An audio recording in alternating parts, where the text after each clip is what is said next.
Your mom? Get her out. I don't want her here tomorrow, my husband yelled, even though we lived in my mother's apartment. So, I had to show him who the real owner of the house was. Jessica woke up to the sound of the building's front door slamming. Dawn was just breaking outside, and the movers were already hauling boxes up to the 5th floor. She turned on her side and looked at her sleeping husband. Greg was snoring softly, arms spread wide, completely at peace. Of course he was. He believed they were moving in only temporarily, for a year or maybe a year and a half, until they saved enough to buy their own place. Jessica got up, slipped on her robe, and went to the kitchen.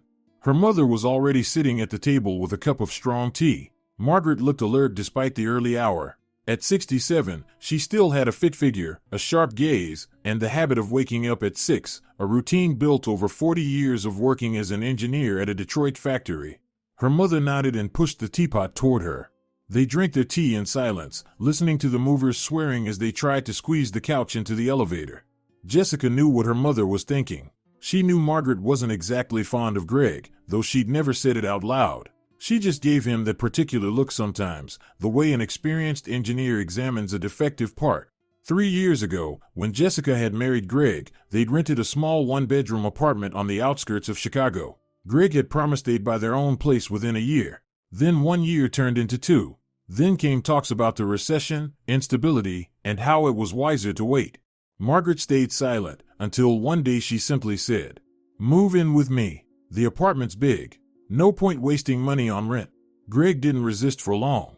The rent ate up nearly half his salary as a sales manager. He agreed, but only on one condition: it would be temporary. Jessica nodded, though she knew her mother wasn't offering out of pity. After her father's death, the 3-bedroom apartment downtown had felt too empty for Margaret. She never spoke about loneliness, but Jessica saw how her mother flinched at every creak of the floorboards, how she listened to footsteps in the hallway. By noon, the move was done. Boxes were piled up in the room Margaret had given them, the biggest one, with a balcony overlooking Lincoln Park. Greg immediately started checking the closets, figuring out where to put things. Jessica noticed the way he looked around, at the furniture, the high ceilings with molding, the polished parquet floors. It was the look of a man silently estimating property value. That evening, the 3 of them sat down for dinner. Margaret had made chicken casserole. Greg opened a bottle of wine. The conversation didn't flow. Greg tried to joke, but his jokes felt forced. Margaret answered politely, but without warmth.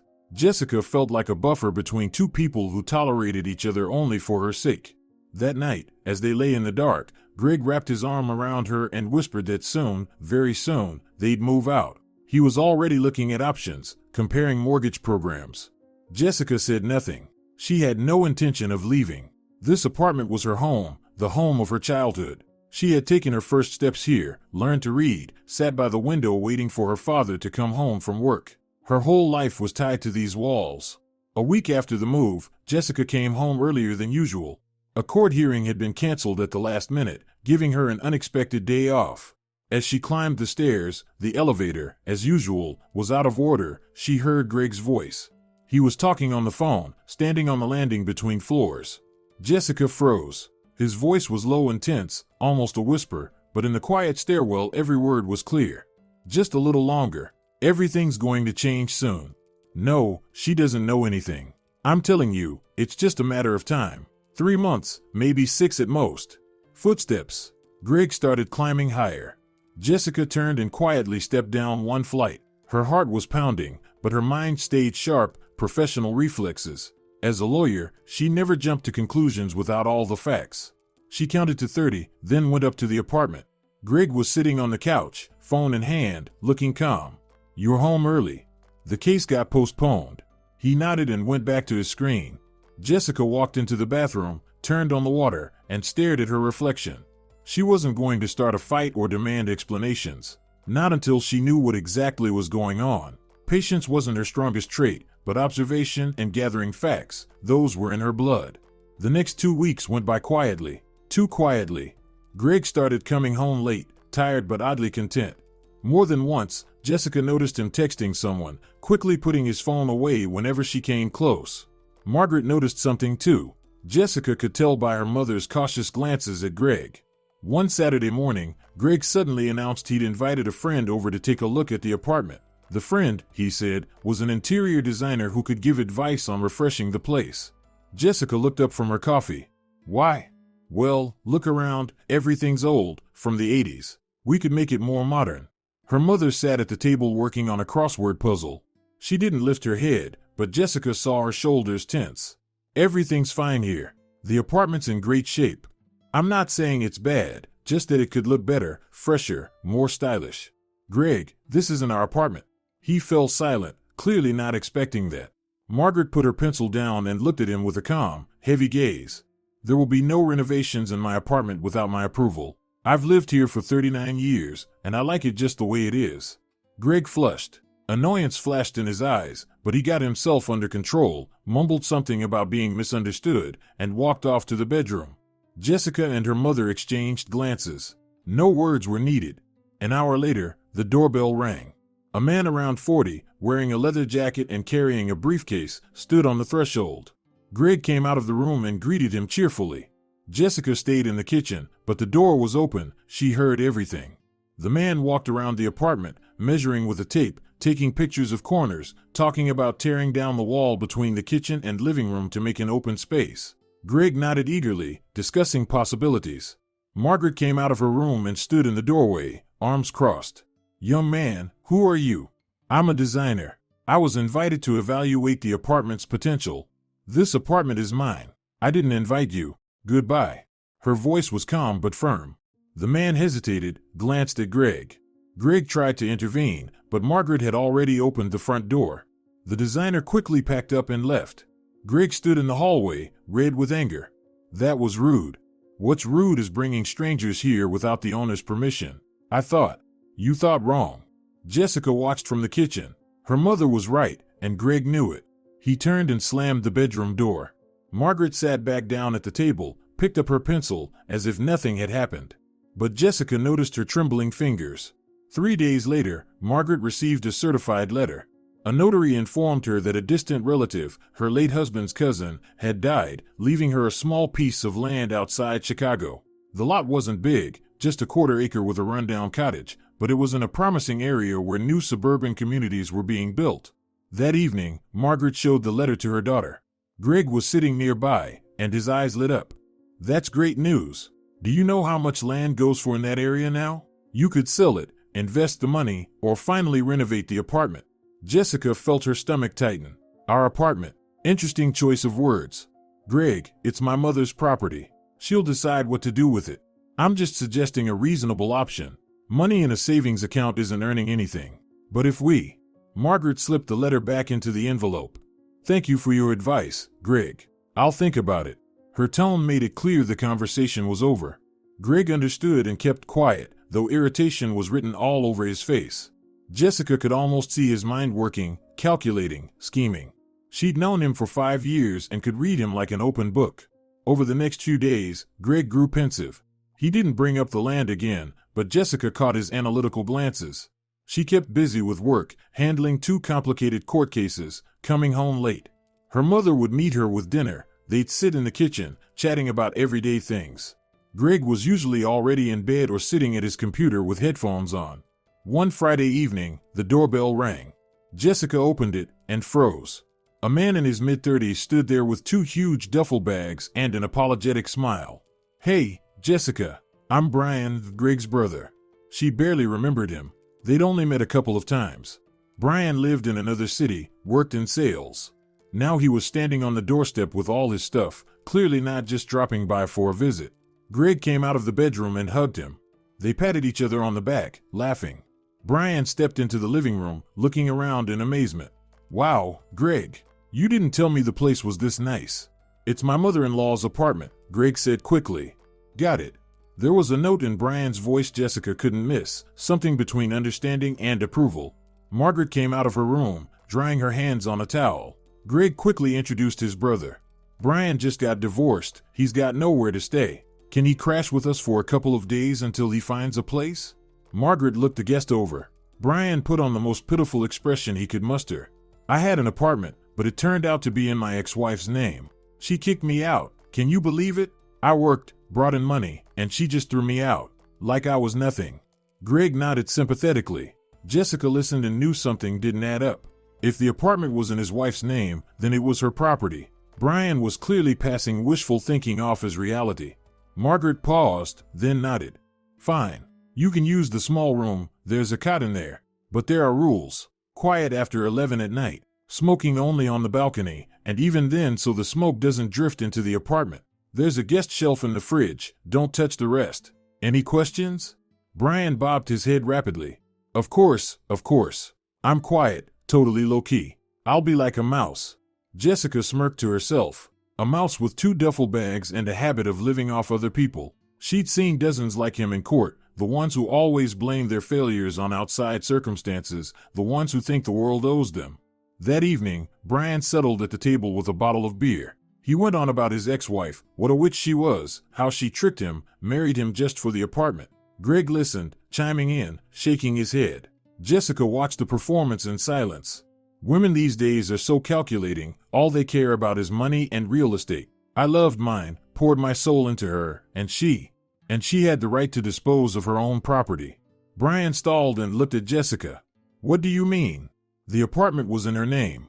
That means it was her property. She had every right to decide who lived in it. But we were husband and wife.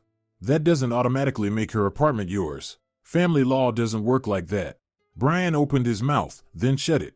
Greg tensed and shot his wife a warning look. Jessica stood from the table and left the room. She didn't need to hear the rest. She'd already figured it out. A couple of days turned into a week. Brian settled into the small room, unpacked his things, hung his towels in the bathroom. He got up late, ate whatever Margaret cooked, went out somewhere during the day, and came back by evening. He followed the rules in a technical sense. He really didn't make noise after 11, but he drank beer every night, and empty bottles piled up in the trash at an alarming rate.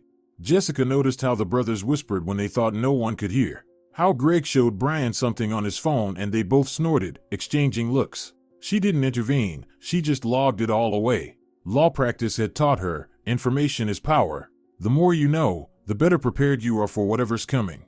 Margaret stayed composed, but Jessica could see the tension in her mother's shoulders. In the evenings they'd sit in the kitchen while the brothers were in the bedroom and drink tea in silence. No words needed. They both understood, something was brewing, something was coming. All they could do was wait. About a week and a half after Brian arrived, Jessica was heading home from work. It had been a rough day. A client lost his case, even though she'd warned him their position was weak. Now he was blaming her for the failure, despite not having provided half the required documents. Her head throbbed. All she wanted was quiet and a shower. Passing the cafe near their building, she glanced in the window on autopilot and froze. Greg was at a table by the window. Across from him sat an unfamiliar man in his 50s wearing an expensive suit. They were arguing. She could tell from their gestures, their tense faces. The man pulled a folder from his briefcase, opened it, and showed it to Greg. Greg flipped through the pages, shook his head. The man said something and jabbed a finger at the text. Greg looked again, took the folder, and quickly slid it into his jacket's inner pocket.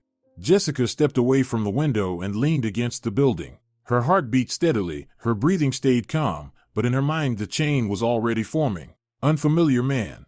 Documents. A secret meeting in a cafe 5 minutes from home, not at the office, not downtown. Greg hiding the folder in his inner pocket instead of carrying it openly, which meant the contents weren't meant for prying eyes. She waited another 10 minutes, then went into the building. She climbed to their floor and opened the door. Margaret was in the kitchen with a book. Brian was snoring in his room, the door ajar. Jessica went to her room, changed, and splashed her face with cold water. She needed to think. Half an hour later Greg came home. He was upbeat, even cheerful. He kissed his wife on the cheek, asked about her day. Jessica kept it brief. He hung his jacket in the closet, without taking the folder out of the inner pocket. Interesting. So the contents were important enough that he didn't want the documents out of his sight, even at home. That evening they all had dinner together. Margaret made chicken with rice. Brian opened yet another beer. Greg talked about work, how he'd closed a big deal, how the bosses praised him. He talked a lot, loudly, but Jessica only half listened. Her thoughts were on the folder in his jacket pocket. That night, after Greg fell asleep, she got up quietly and stepped into the hallway. The closet was in the entryway, his jacket hung on the rack. Jessica paused, listening. Brian's snores came from his room, from the bedroom, her husband's steady breathing. Margaret slept behind her closed door. Jessica went to the closet and took down the jacket. She slipped her hand into the inner pocket. The folder was there, thin, good quality cardstock. She pulled it out, walked into the kitchen, and flipped on the lamp over the table. She opened it. Inside were a handful of pages. A preliminary purchase agreement. Jessica skimmed the text. Seller, Margaret Wilson. Property, a 3-bedroom apartment at North Clark Street. Buyer, Skyline Properties LLC. Price, $250,000. Closing date, in 2 months. Jessica read the agreement twice. The price was at least half of what it should be. Market value for a downtown Chicago apartment like that was no less than $500,000. Her mother's signature was at the bottom. Jessica leaned in. The signature looked similar, but not exact. The strokes were too confident, the lines too even. Margaret's signature tilted slightly left, with a loop in the capital letter. Here, there was no loop. A fake. Crude, but plausible at first glance. Jessica took out her phone and photographed every page. Then she carefully put the documents back, returned the folder to the jacket pocket, hung the jacket where it was, and went back to bed. Greg muttered something in his sleep and rolled over. She lay in the dark, staring at the ceiling. The picture was coming together. Greg was planning to sell her mother's apartment using forged documents. Skyline Properties LLC, most likely a shell company that would be dissolved right after the deal. The money would be withdrawn and disappear. By the time her mother discovered the swap, it would be too late. The apartment would be in a new owner's hands. Proving fraud would be almost impossible. Almost, but not entirely.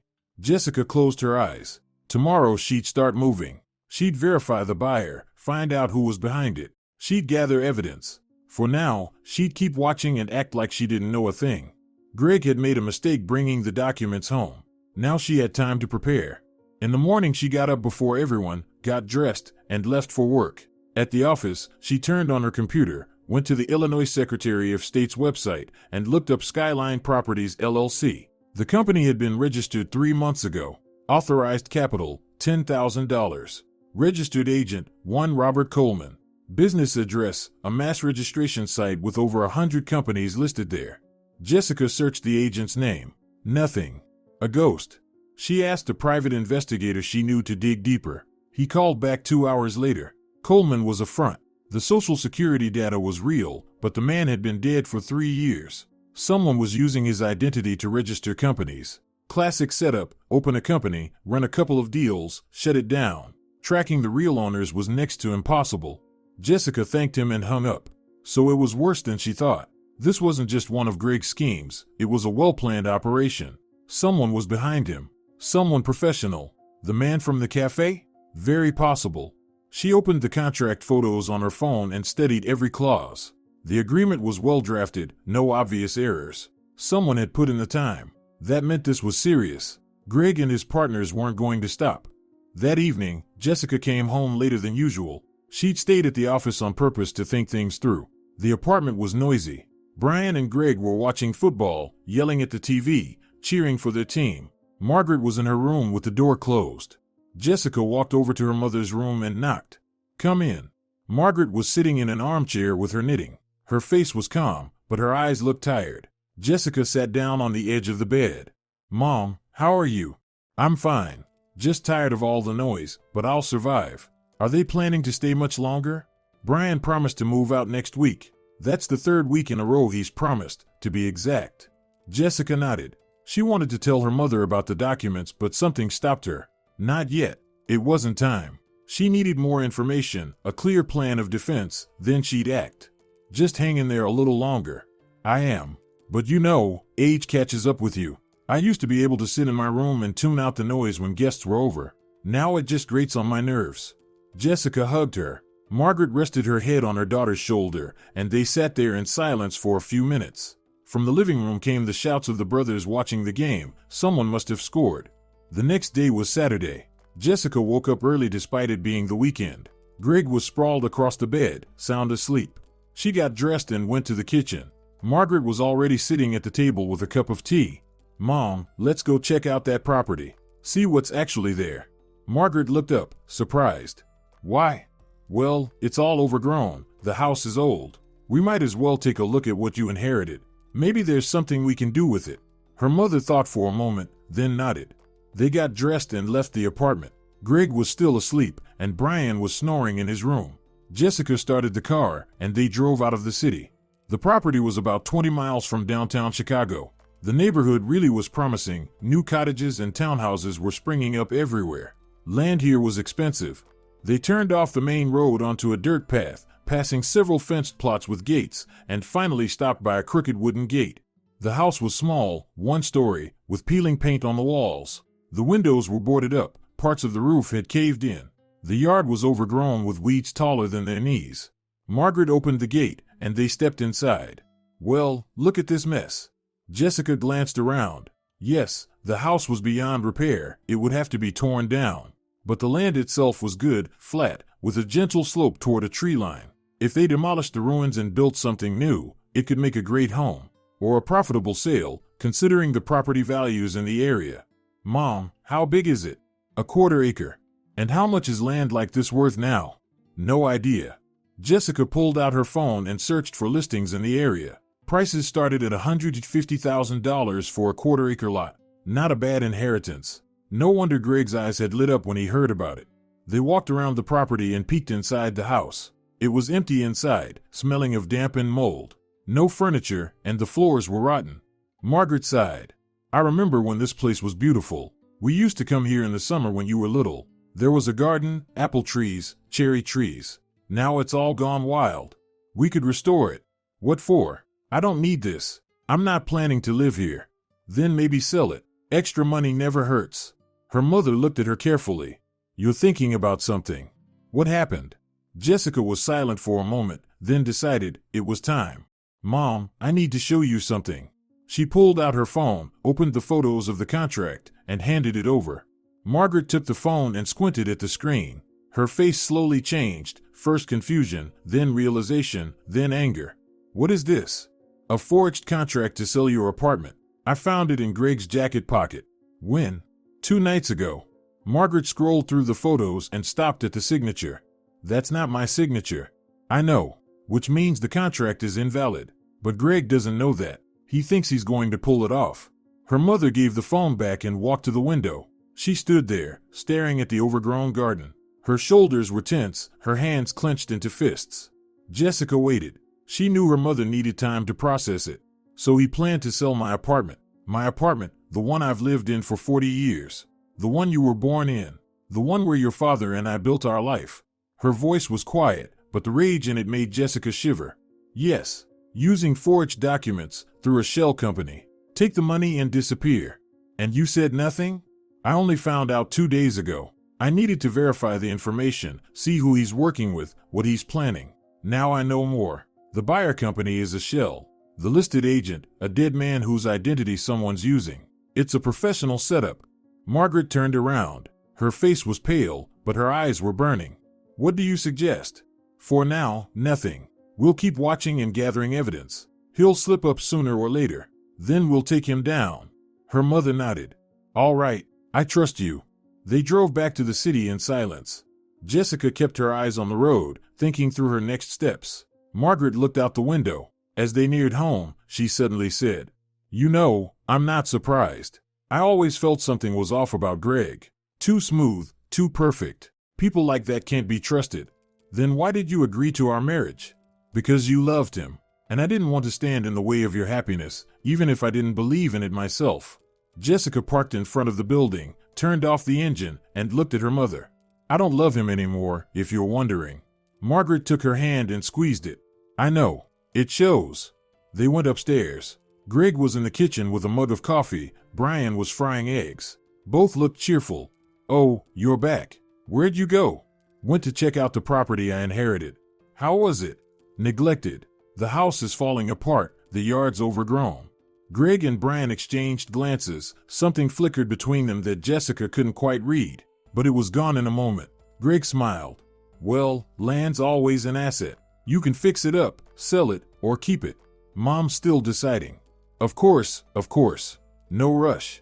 Dinner that evening was tense. The brothers whispered to each other under their breath. Margaret stayed silent. Jessica pretended not to notice. Afterward, she went to her room, opened her laptop, and began searching for information about the man from the cafe. Greg had addressed him informally, which meant they'd known each other for a while, probably a friend or colleague. She opened Greg's social media page and scrolled through his friends list. Most were coworkers, a few old classmates, some relatives. And there he was, the man from the cafe. The same photo. The name read, Victor Harris. Jessica opened the search engine and typed in the name. Nothing useful. Another ghost. She closed her laptop and lay back on the bed. She needed a different approach, a way to draw them out, to make them show their hand. But how? A direct confrontation wouldn't work. Greg would just deny everything, claim the documents were planted, a setup. No, she had to be smarter. Give him the rope, let him climb high enough and then cut it. Jessica closed her eyes, thinking it through. She was a lawyer. She knew how fraud schemes operated and how to destroy them. For the next 3 days, Jessica lived in silent observation mode. She went to work, came home, had dinner with the family, smiled at Greg. But every spare minute, she watched him closely, noting every detail. Greg was getting more nervous. He checked his phone every 5 minutes, stepped into the hallway for whispered calls. Brian was still living in the small room, promising to move out any day now, yet his things stayed right where they were.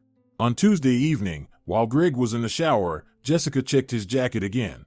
The folder was still there, but the papers inside had changed. Now there was a new sheet, a preliminary estimate for an apartment renovation. The numbers were astronomical, $150,000 for remodeling, rewiring, and finishing work. It was signed by some construction company. Jessica took photos of the new document and carefully put everything back. The estimate was part of the cover story. Greg was building his alibi, gathering paperwork that would justify sudden expenses or missing money. If her mother started suspecting something, he'd just pull out the estimate and say, "Remember, we planned to remodel?" That's where the money went. A classic move. On Wednesday morning, while everyone was still asleep, Jessica stepped out onto the balcony with a cup of coffee. The city was slowly waking up. A few cars rolled down the quiet street below. She thought about her next move. She could keep gathering evidence forever, but sooner or later she'd have to act. The question was, when? Her phone buzzed. A message from a lawyer friend in another city, the one she'd sent the buyer company's details to. The text was short. Found 3 more similar cases in the past year. Same company. All elderly property owners. Police are interested. Want me to pass them your info? Jessica hesitated. Bringing the police in now would trigger an immediate investigation, interrogations, scandal. Greg would find out he'd been exposed and either flee or deny everything. She had evidence, yes, but maybe not enough for a criminal case. No, not yet. She typed back, "Thanks. Hold off for now. I'll tell you when to hand it over." By breakfast, everyone was up. Margaret made oatmeal, Brian complained about the hard cut, Greg bragged about another big sale at work. Jessica ate in silence, studying them. The brothers seemed too cheerful, too pleased with themselves. Something had changed, something had happened while she was asleep. After breakfast, Greg suddenly announced that he was bringing a coworker over later, someone who wanted advice about buying real estate. Supposedly, the man was considering purchasing an apartment in the neighborhood and wanted to ask about the pros and cons of living here. Margaret gave her son-in-law a frosty look. "You can give advice at a cafe. Why bring strangers into the house? He's not a stranger, he's a colleague. Just wants to see the area with his own eyes." Jessica stepped in. "Greg, if someone wants to buy a place around here, they can talk to a realtor. Our home isn't a showroom." Greg pressed his lips together but didn't argue. He waved it off and said fine, they'd meet somewhere else.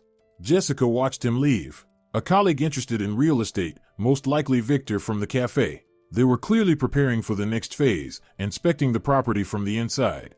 Later that day, while Jessica was in her office reviewing a case, her phone rang. It was her mother, and her voice sounded tense. "Can you talk right now?" "Yes." "What happened?" "Greg just left. Before that, he spent half an hour talking to me about retirement homes. He was showing me websites, describing how nice the facilities were, what great care they provide. Said that at my age, I should start thinking about comfort and safety." Jessica gripped the phone tighter. "And what did you say?" I laughed in his face. Told him I'm 67, swim 3 times a week, drive my own car, and still work part-time as a consultant. What kind of retirement home are we talking about? He got angry. Said I don't understand what's good for me. Jessica closed her eyes, massaging her temples.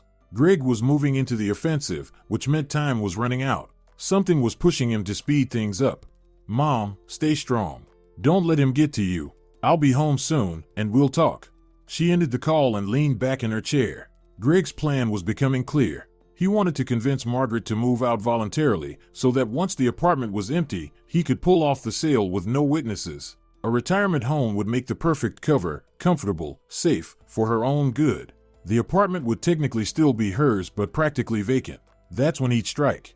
Jessica got home around 6. The apartment was noisy. From the living room came laughter, shouting, the blaring voice of a sports commentator. She walked in. Greg and Brian were on the couch, drinking beer and watching football. The table was littered with chip bags, and the ashtray overflowed.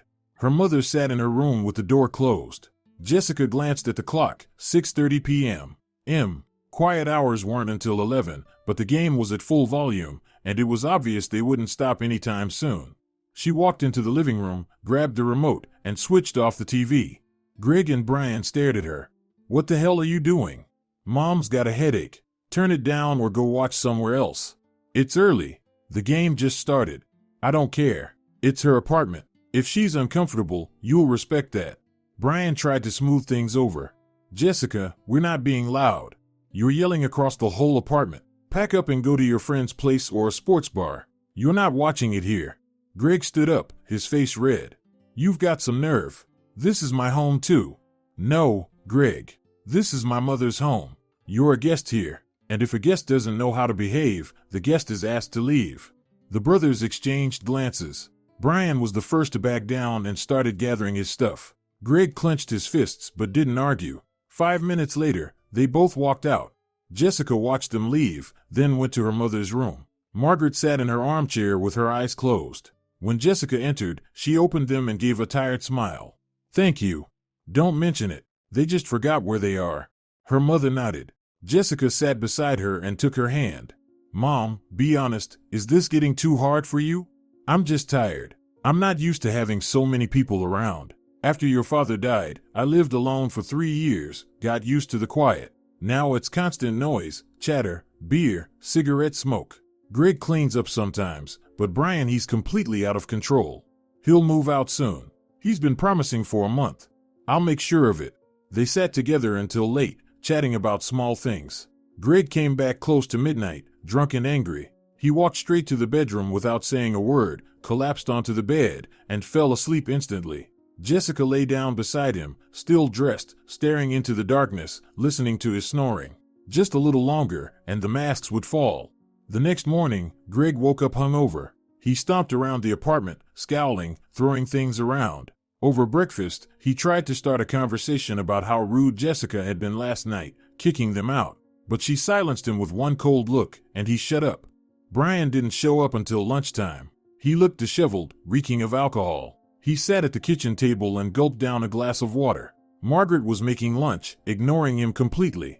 Jessica sat at the table with her laptop open, pretending to work, but she was watching the brothers through the window's reflection. Greg came out of the bedroom, nodded at Brian, and they started whispering. Jessica caught fragments of their conversation. "It didn't work. We'll have to try something else. She's too stubborn." Then Greg grabbed his phone and called someone. He stepped out onto the balcony, shut the door, and talked for about 10 minutes. When he came back, his face looked grim. By Friday evening, the tension in the apartment was unbearable. Greg was dark and brooding. Brian avoided Margaret altogether. Jessica could feel it. Something was about to happen. The pressure had reached a breaking point, and it happened Saturday morning. Greg got up, got dressed, and announced that he wasn't feeling well, splitting headache, no sleep, blood pressure acting up. Jessica gave him a cold look. "Then go see a doctor." "What doctor on a Saturday?" "The on-call physician at the clinic. Or call an ambulance if it's that bad." Greg tried to look pained. "I just need some peace. My nerves can't take it anymore. Constant stress, constant control. It's impossible to relax in my own home." He said it while looking straight at Margaret. She lifted her eyes from the newspaper. "Control? You think I'm controlling you?" "Well, not exactly controlling, but the atmosphere, you know. It's hard to live under constant supervision, Margaret." Jessica stood up and took out her phone. "Fine. I'll make you an appointment for Monday. You'll get a full checkup. If there's something wrong, we'll treat it." Greg's face went pale. "Why such extremes? I just need rest." "You'll rest after the doctor's visit. I'm booking you for 9 a.m. She actually went on the clinic's website and made the appointment. Greg stared at her with pure hatred but didn't dare protest. Jessica showed him the phone screen with the confirmation. Here, appointment under your name. You'll show up. The weekend dragged by in heavy silence. Greg played the sick man, lying on the couch, sighing dramatically. Brian backed his brother up, dropping hints to Margaret that she was too strict, that a man needed calm and rest. Their mother ignored it all, busy with her own tasks. Jessica kept working, paying no attention to the performance around her. On Monday morning she woke Greg at 7:30. Get up. We're leaving in half an hour. Greg pretended not to hear, but Jessica yanked the blanket off him. He jumped up, angry and groggy, got dressed, ate breakfast in silence. They left the apartment right at 8:30. The clinic was 10 minutes away. The doctor, an older woman with a tired face, saw them exactly at 9. She listened patiently as Greg complained about headaches, insomnia, and stress. She checked his blood pressure, 120/70. Perfect. Tested his reflexes, looked at his throat, listened to his heart. Everything normal. Young man, you're in excellent health. No need for lab work. I see no objective reason for your complaints. But I am in pain.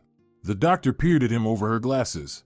Then it's psychosomatic. Stop worrying over nonsense. Spend more time outdoors. You can take valerian drops if it's that bad. But I see no serious medical problems. Greg stormed out of the office red with fury. Jessica followed calmly. Outside the clinic, he stopped and spun around. You set this up, didn't you? To humiliate me in front of the doctor? I set up a health check. The doctor said you're fine. That's good news, isn't it? You. He didn't finish. He turned sharply and walked off. Jessica followed at an easy pace. At home, Greg locked himself in the bedroom and didn't come out all day. Brian tried to coax him out, but it was useless. That evening, as Jessica sat in the kitchen with her mother, the phone rang. Unknown number. She answered. A woman's voice, soft, syrupy. Hello. Is this Jessica? Yes.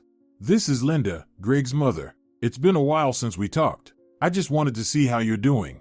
Jessica tensed. Her mother-in-law rarely called, usually only on major holidays. Random concern wasn't her style. We're fine, thank you. How's Greg? Such a good man, he must be such a help to you. He helps. A pause. Then Linda's tone lost some of its confidence. Tell me, are you planning to live with your mother much longer? Greg mentioned it was temporary, that you were looking for your own place. Jessica smirked. There it was. Linda, do you realize we live in my mother's apartment? The pause stretched. Long and awkward. What do you mean, your mother's apartment? Greg said it was yours, that you bought it together. Jessica closed her eyes. The scale of Greg's lies exceeded every expectation. He wasn't just deceiving her and her mother, he was lying to his own mother, claiming someone else's property as his. No, it's Margaret's apartment, my mother's. She's owned it for 40 years. We moved in 3 months ago because rent got too expensive. It's temporary, until we find our own place. Silence again. Then Linda's voice turned cold. Well, I see. Goodbye. The call ended. Jessica looked at the phone, then at her mother. Greg told his mother that we live in our apartment, not yours, ours. Margaret set her book aside. So he's been planning to claim the apartment for himself since before we moved in. Looks that way. They stayed in the kitchen talking late into the night. Greg never came out of the bedroom. Brian kept quiet in his room. The apartment was steeped in that heavy, brittle silence that comes before a storm. Over the next few days, Greg's behavior turned erratic. He snapped at Jessica over trivial things, his eyes cold and calculating whenever he looked at her. Brian still hadn't moved out, despite his many promises. The brothers were waiting for something, preparing for something. On Wednesday evening, Greg announced that he wanted to have a serious talk with Margaret. He asked everyone to gather in the living room. Jessica sat in an armchair, arms crossed. Her mother took her usual spot on the couch. Brian leaned against the window, pretending not to care, though it was obvious he was all ears. Greg stood in the middle of the room. He'd clearly rehearsed this speech. Margaret, I've been thinking a lot about how to bring this up, but I'll just say it straight. You need to transfer the apartment to Jessica now, before it's too late. Margaret looked at him calmly. Why? For safety. Anything can happen. At your age, you never know. It's best to make everything official now to avoid problems later. I already have a will. The apartment goes to Jessica when I die. Greg frowned. A will isn't reliable. It can be contested. Some distant relatives might pop up and make claims, drag it into court. You need a deed of gift, That's the only way to make it secure. Jessica listened, and the picture became crystal clear. A deed of gift signed during marriage makes the property joint marital ownership, meaning Greg would automatically get half. From there, he could sell, split, do whatever he wanted. Elegant scheme. Margaret stayed quiet for a few seconds, then said softly, "No." "What?" "No. I'm not signing any gift deed. The apartment stays mine for as long as I live. After my death, it'll go to Jessica according to my will. That's final. But you don't understand, there could be complications, lawsuits." "I understand perfectly, and my answer is still no." Greg's face went pale. Brian took a step forward, trying to intervene. "Margaret, think about your daughter. She'll have to deal with all the paperwork later. My daughter is a lawyer. She'll manage." Greg stood frozen in the center of the room, fists clenched, his face twisted with fury he no longer tried to hide. "You're selfish. You only think about yourself, about control. You just can't let go of your property, not even for your daughter's sake." Jessica stood up. "Greg, that's enough. Mom gave you her answer. The conversation's over." Her husband turned to her. "So you're taking her side too? Don't you see she's hurting you?" "She's not hurting me at all. It's her apartment. She decides what to do with it, and I respect that." Greg stared at his wife, and the hatred in his eyes made Jessica tense. Then he abruptly turned and stormed out of the room. The door slammed. Brian watched him go, muttered something about being tired, and left too. Jessica and Margaret were alone. Her mother sat on the couch, pale but composed. "You did well. I just said what I thought." "He's angry. Very angry." "I know, but that doesn't matter anymore." Her mother nodded. They sat in silence for another 10 minutes, then went to their rooms. Jessica lay down but couldn't fall asleep for a long time. Greg was beside her, turned to the wall. She could feel the tension radiating from him. He wasn't asleep, his breathing was too even, too deliberate. He was thinking. The next morning Greg left for work earlier than usual, without saying goodbye. Brian disappeared at dawn too. Jessica and Margaret had breakfast together in the kitchen.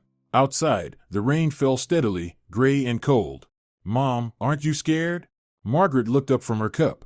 "I am, but I won't let them see it. If anything happens, you call me right away." "Of course." Jessica went to work with a heavy feeling. All day she couldn't concentrate, checking her phone every few minutes. But her mother didn't call. No messages. By evening, the tension had eased just a little. She got home around 7. The apartment was quiet. Margaret was in the kitchen reading a magazine. Greg and Brian were nowhere to be seen. "Where are they?" Greg called. "Said he's working late." Brian went out after lunch. Jessica nodded, went to her room, sat at the desk, and opened her laptop. There was a pile of casework waiting. She needed to go through documents for a new client. She dove in, losing track of time. Greg came home around 10. He was sober but looked grim. He walked past Jessica without a word and shut himself in the bathroom. She heard water running, the sound of him brushing his teeth. Then he came out and lay down on the bed. Jessica closed her laptop. "We need to talk." "About what?" "About us. About what's going on." "Nothing's going on. I'm tired. I want to sleep." "Greg, I'm not blind.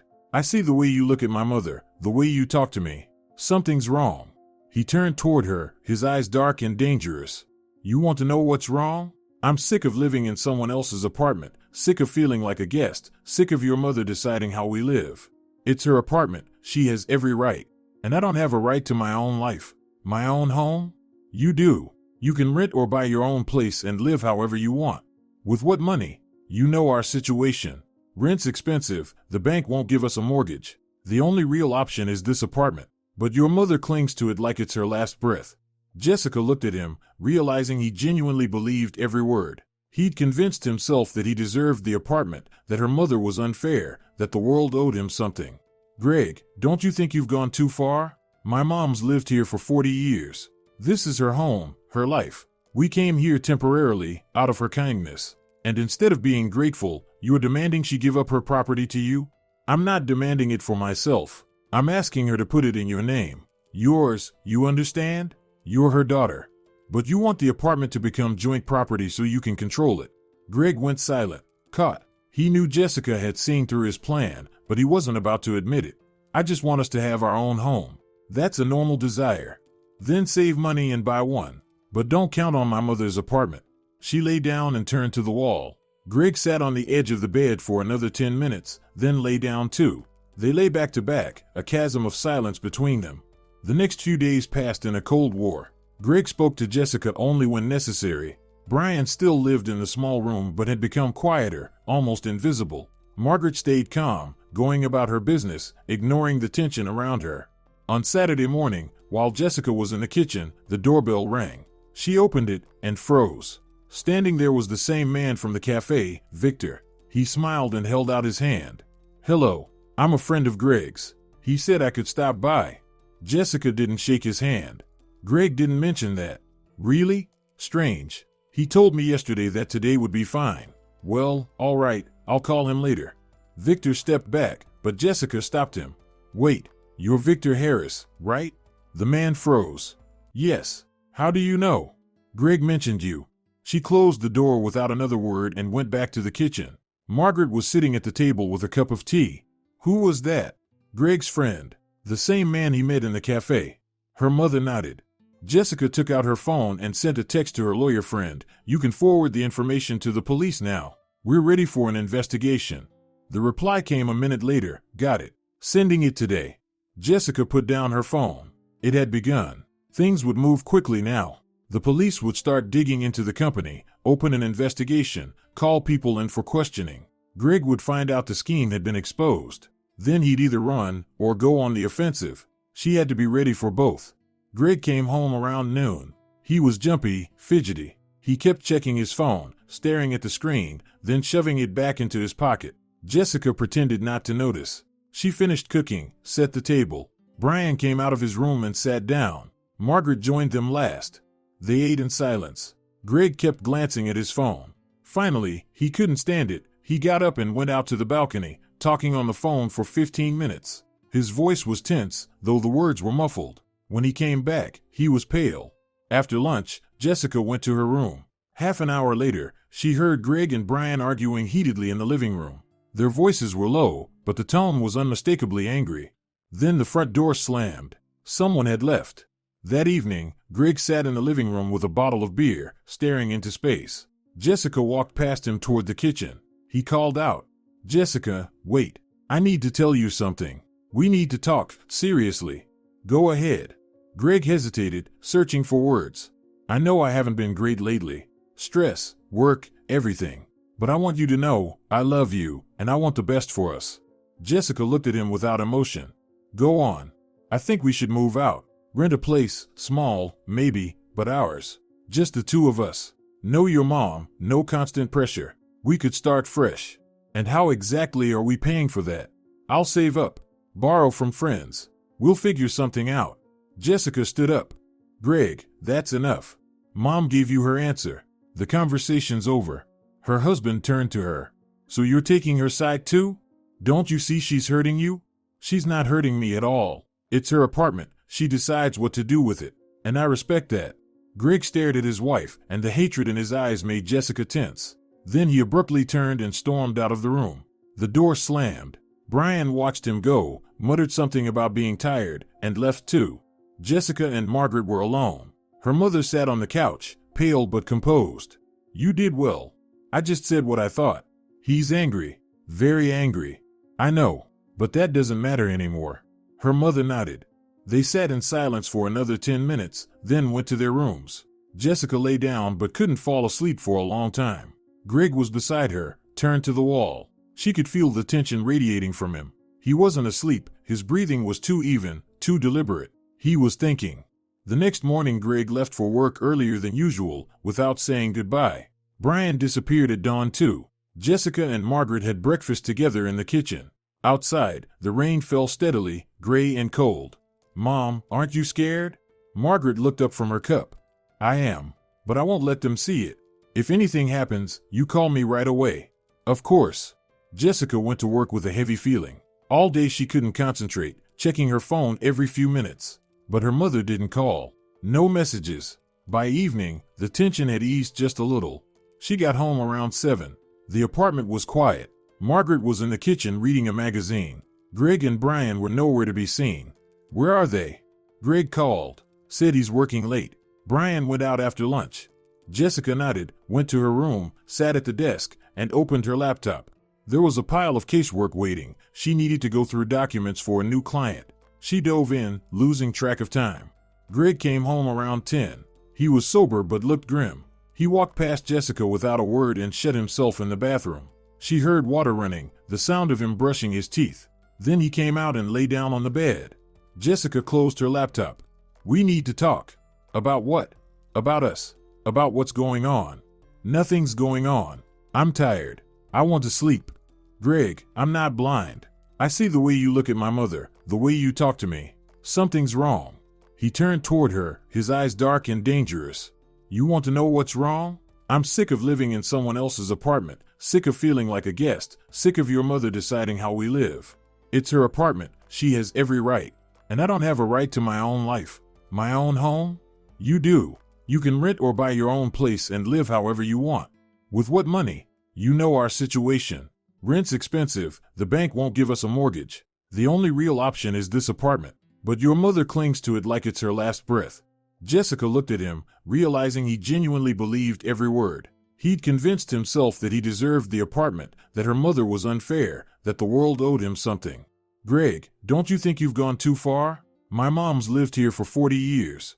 This is her home, her life. We came here temporarily, out of her kindness. And instead of being grateful, you are demanding she give up her property to you? I'm not demanding it for myself. I'm asking her to put it in your name. Yours, you understand? You're her daughter. But you want the apartment to become joint property so you can control it." Greg went silent, caught. He knew Jessica had seen through his plan, but he wasn't about to admit it. "I just want us to have our own home. That's a normal desire. Then save money and buy one. But don't count on my mother's apartment." She lay down and turned to the wall. Greg sat on the edge of the bed for another 10 minutes, then lay down too. They lay back to back, a chasm of silence between them. The next few days passed in a cold war. Greg spoke to Jessica only when necessary. Brian still lived in the small room but had become quieter, almost invisible. Margaret stayed calm, going about her business, ignoring the tension around her. On Saturday morning, while Jessica was in the kitchen, the doorbell rang. She opened it and froze. Standing there was the same man from the cafe, Victor. He smiled and held out his hand. "Hello, I'm a friend of Greg's. He said I could stop by." Jessica didn't shake his hand. "Greg didn't mention that." "Really? Strange. He told me yesterday that today would be fine." "Well, all right, I'll call him later." Victor stepped back, but Jessica stopped him. "Wait, you're Victor Harris, right?" The man froze. "Yes. How do you know?" "Greg mentioned you." She closed the door without another word and went back to the kitchen. Margaret was sitting at the table with a cup of tea. "Who was that?" "Greg's friend. The same man he met in the cafe." Her mother nodded. Jessica took out her phone and sent a text to her lawyer friend. "You can forward the information to the police now. We're ready for an investigation." The reply came a minute later. "Got it. Sending it today." Jessica put down her phone. It had begun. Things would move quickly now. The police would start digging into the company, open an investigation, call people in for questioning. Greg would find out the scheme had been exposed. Then he'd either run or go on the offensive. She had to be ready for both.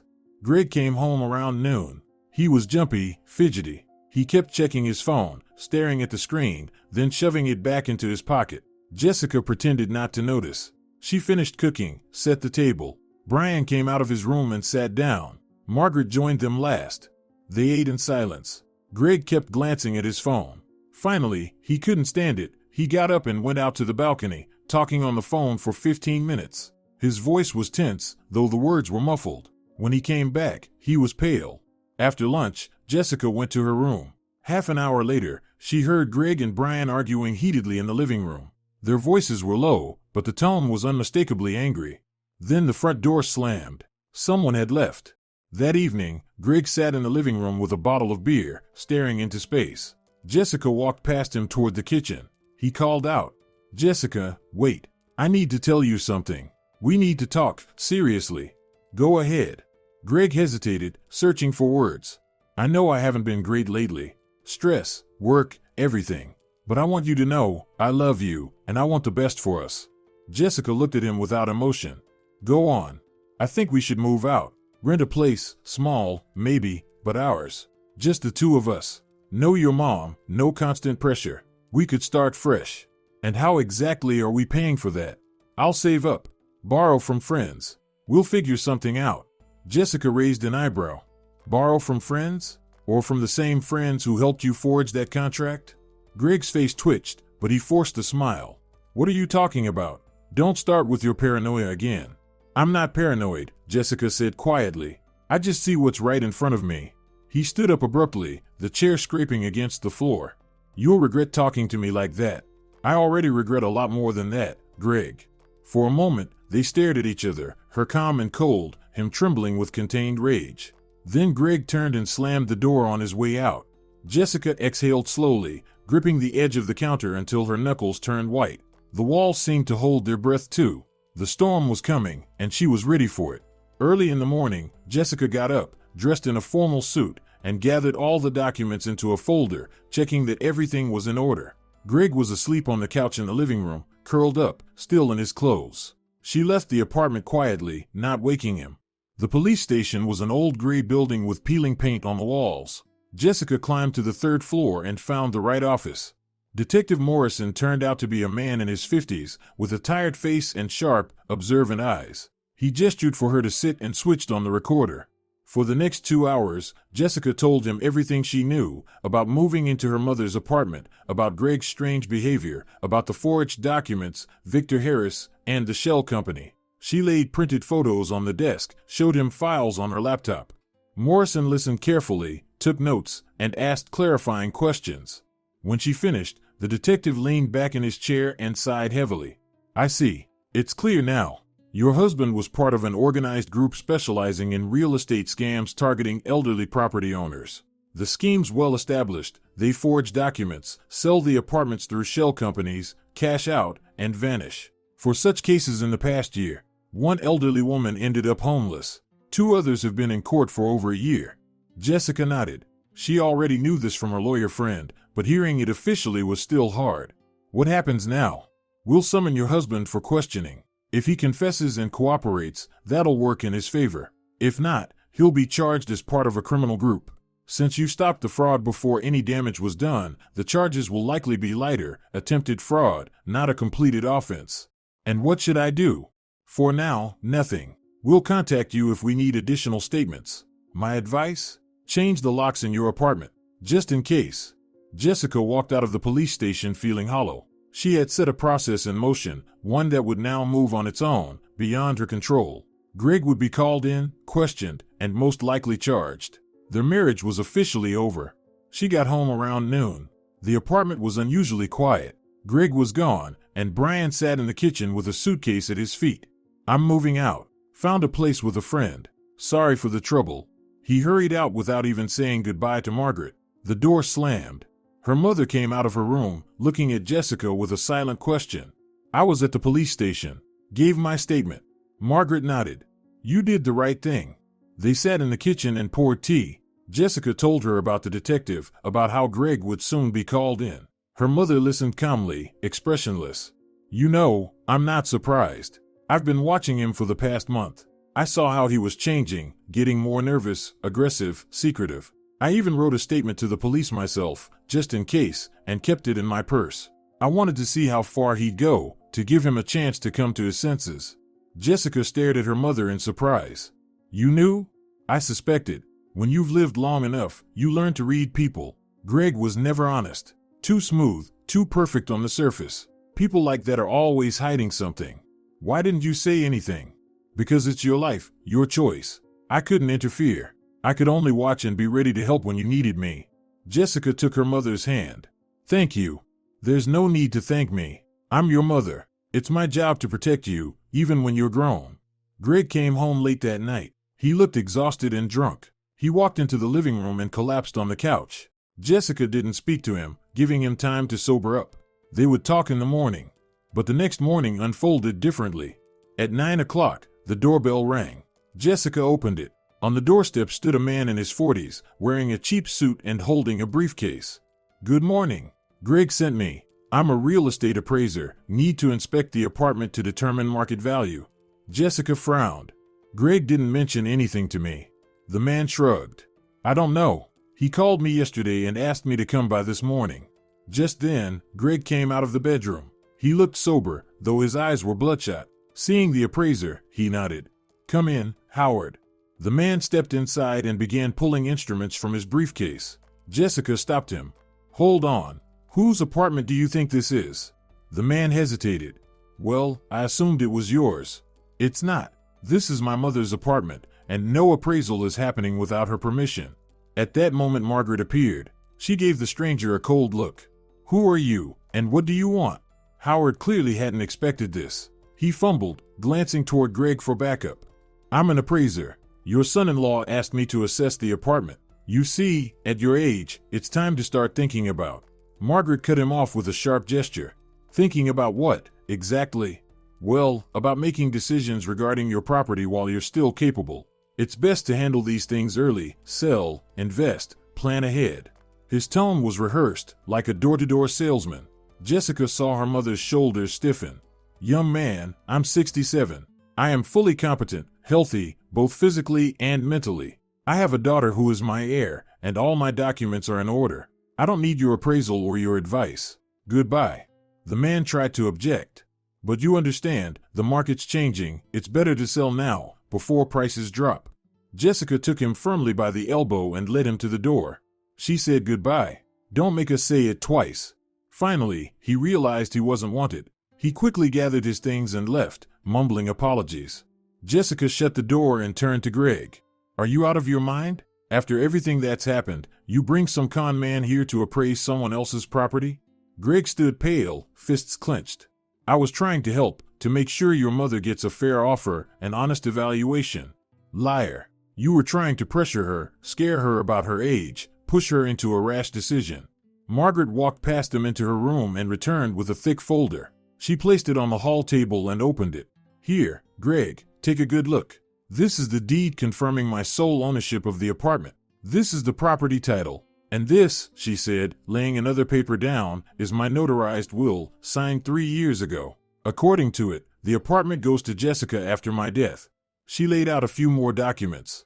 "And this," she added, pulling out another sheet, "is a statement to the police about an attempted real estate fraud. I wrote it a month ago but never submitted it. I wanted to give you a chance to change." Greg stared at the documents, his face growing grayer by the second. "And this," Margaret said, holding up the last paper, "these are photos of the forged sale contract you kept in your jacket pocket, the one with my fake signature. Jessica took these pictures 2 weeks ago."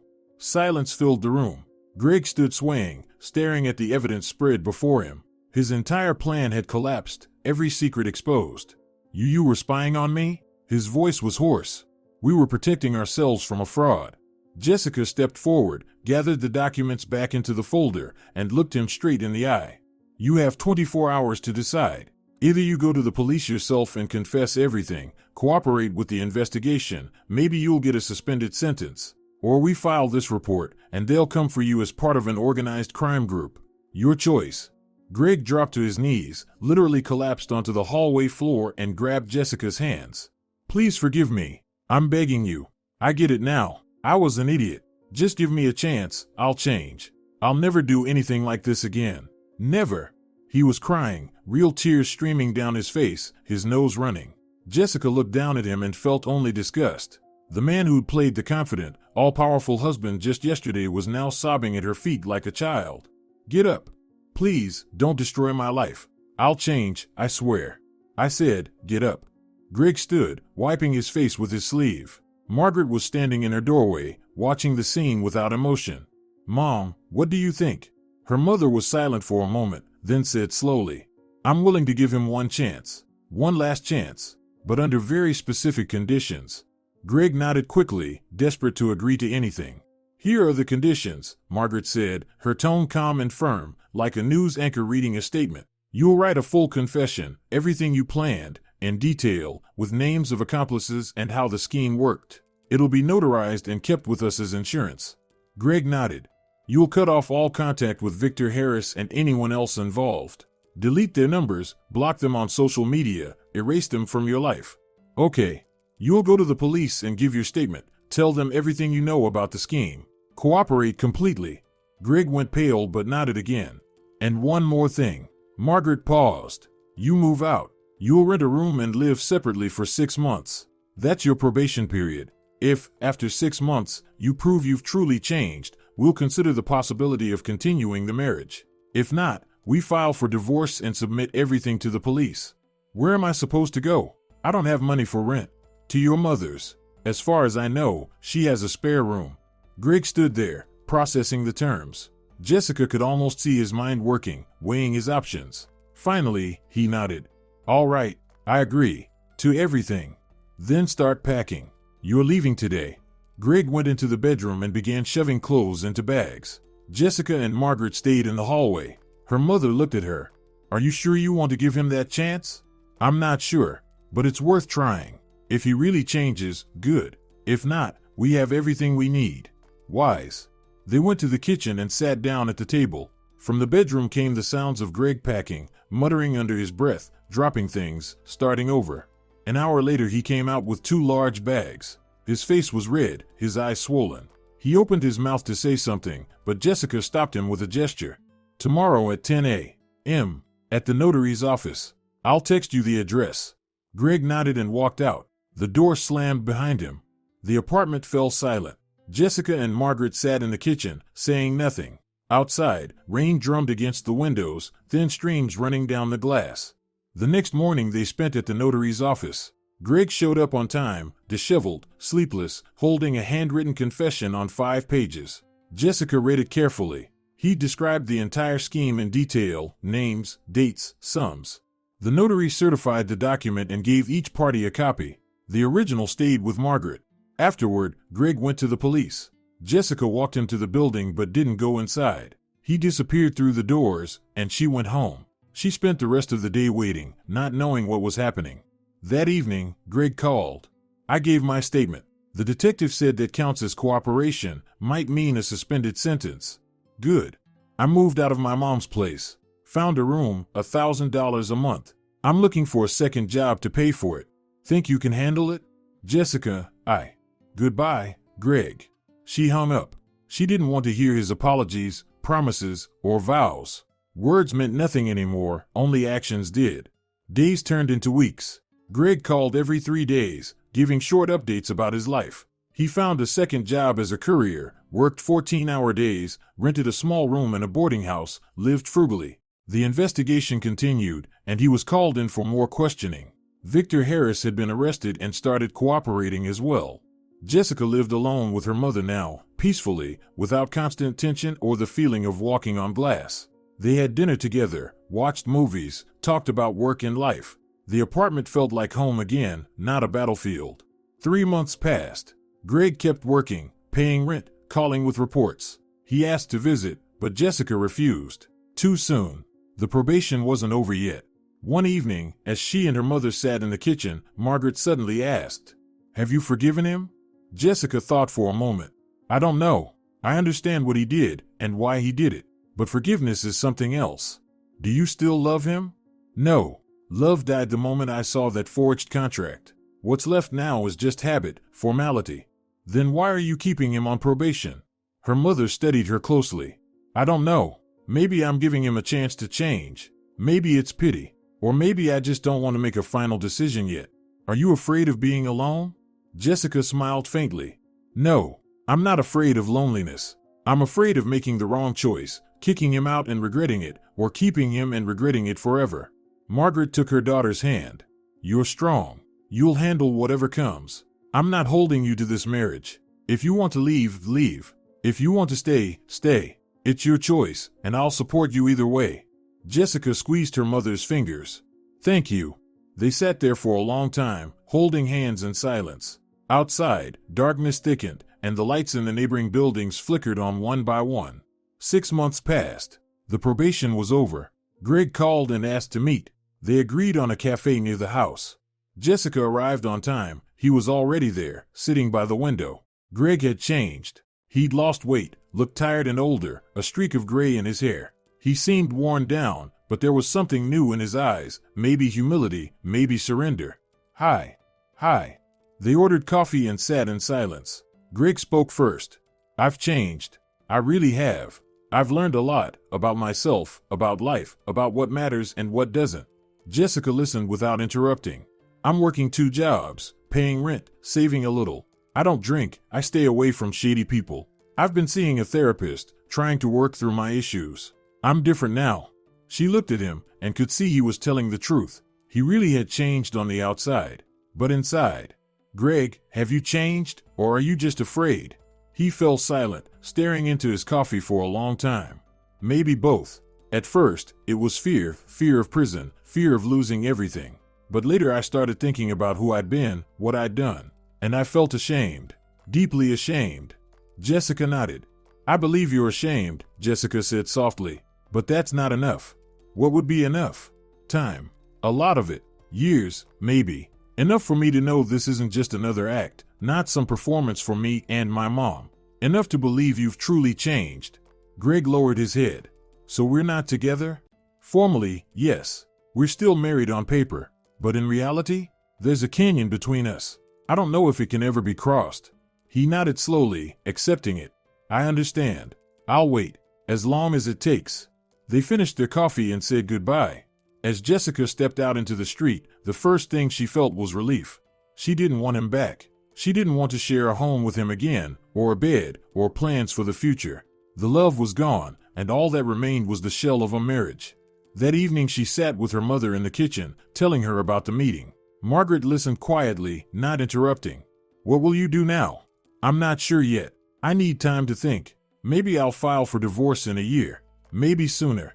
Or maybe I'll just leave things as they are. He lives his life, I live mine. A marriage in name only. That's not a life. That's just existing. I know. But right now, it's what I need. Jessica got up and walked to the window, watching the night city, the stream of headlights below. Mom, do you regret that I married him? Margaret came closer and stood beside her. I do. But not because you got married, because you wasted 5 years on a man who didn't value you. Still, those years were your experience, your mistakes. Without them, you wouldn't be who you are now. Jessica turned to her. And who am I now?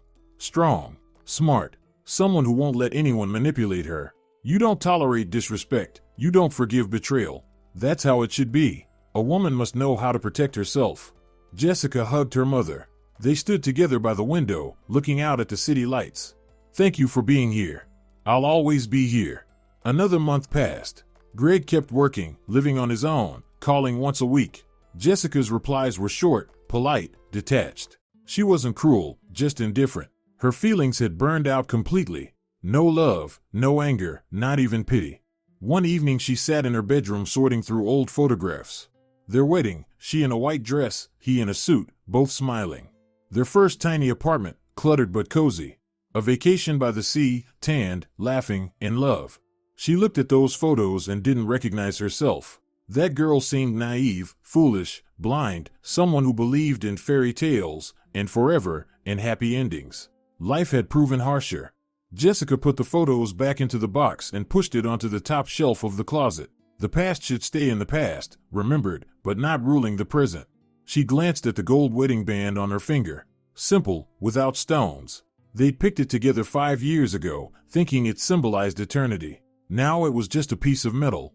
Jessica slowly slid the ring off and placed it in a jewelry box on the dresser. Her hand felt strangely light without it. She looked at the pale mark on her finger where the band had shielded her skin from the sun. That line would fade in a couple of weeks, just like the last traces of the marriage. In the kitchen, her mother was making dinner, humming softly. Jessica sat down at the table. Margaret set a steaming plate in front of her and took the seat opposite.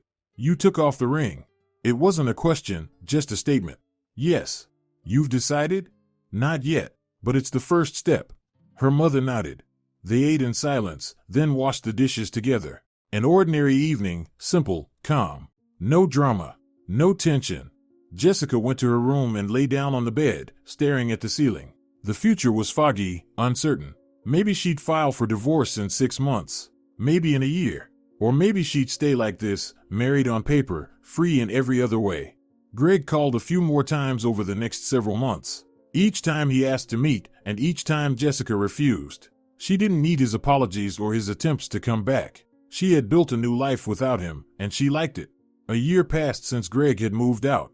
Jessica got a promotion, senior attorney. Her salary doubled, her workload increased, but she handled it. Margaret continued consulting part-time, went swimming 3 times a week, met with friends. They lived together in the spacious apartment, and both of them were happy with that. Some evenings, over tea, they talked about the future. Jessica dreamed about starting her own law firm. Margaret dreamed about traveling, something she'd never been able to do before. They made plans, and Greg had no place in them. One morning, as Jessica was getting ready for work, her phone rang. Unknown number. She answered. A woman's voice, official, businesslike. Jessica Wilson? Yes. This is from the court. Your divorce hearing is scheduled for next Thursday. Jessica froze. What divorce case? I didn't file for one. A pause. The rustle of papers.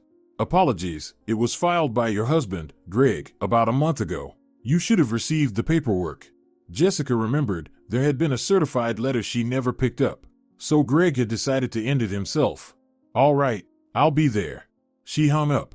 The feeling that came wasn't sadness or relief, just emptiness. The marriage was ending formally, though in truth it had ended a year ago. On Thursday she arrived at court. Greg was already there, sitting in the hallway, pale, thin, older. They exchanged a brief nod. Then they entered the courtroom. The judge, an older woman with a weary expression, read the petition aloud. Greg requested a divorce without property division, as there were no shared assets. Jessica didn't object. 20 minutes later, the judge announced her decision, marriage dissolved. It was over. They left the courthouse in silence, standing on the steps for a moment, unsure what to say. Finally, Greg spoke. I'm sorry. For everything. I forgave you long ago. He nodded. Be happy. You too. They walked away in opposite directions. Jessica moved down the street, feeling light. A chapter closed. A new one began, free of mistakes, illusions, and naivety. That evening she told her mother about the divorce. Margaret hugged her and kissed the top of her head. I'm proud of you. You weren't afraid to start over. I was terrified. Completely terrified. But you did it, and that's what matters. They sat in the kitchen late into the night, talking about life, plans, the future. The apartment was their fortress now, a place where they were safe. No one would ever invade it again or set the rules for them. Jessica looked at her mother and thought, this is what truly matters. Not men, not marriage, not the illusion of love. Family. Real family, the kind that stands by you, protects you, never betrays you. Her mother was her strength, her anchor, her fortress. 6 more months passed. Jessica opened her own law firm, and business thrived. Clients were satisfied, referrals kept pouring in. She worked hard, but she loved it. It was her life, her choice, her path. Margaret fulfilled her dream and went traveling across Europe, sending photos from Paris, Rome, Barcelona. 2 weeks later, she returned glowing, happy, full of stories. They lived together, and it felt right. Not lonely or free. Each with her own life, her own passions, but together, supporting, protecting, loving each other. Sometimes Jessica thought about Greg, wondering how he was, where he worked. Friends occasionally mentioned he'd remarried, had a child. She was genuinely glad for him. He'd found his happiness, and she'd found hers. It wasn't in marriage, or children, or a traditional family life. It was in freedom, in her work, in the quiet apartment she shared with her mother, the fortress they'd built together. In the evenings, sitting by the window with a cup of tea, Jessica looked out at the city, the lights below, the stars above, and in between them, her life. Complicated, imperfect, but hers. And she was ready to protect it from anyone who ever tried to take it away. Her mother came up behind her, resting a hand on her shoulder. What are you thinking about? That everything is the way it should be. Margaret smiled. Yes, exactly as it should be. They stood together by the window, looking out at the night city, 2 women, strong, independent, unbroken. Their fortress stood firm now, and no storm would ever tear it down again.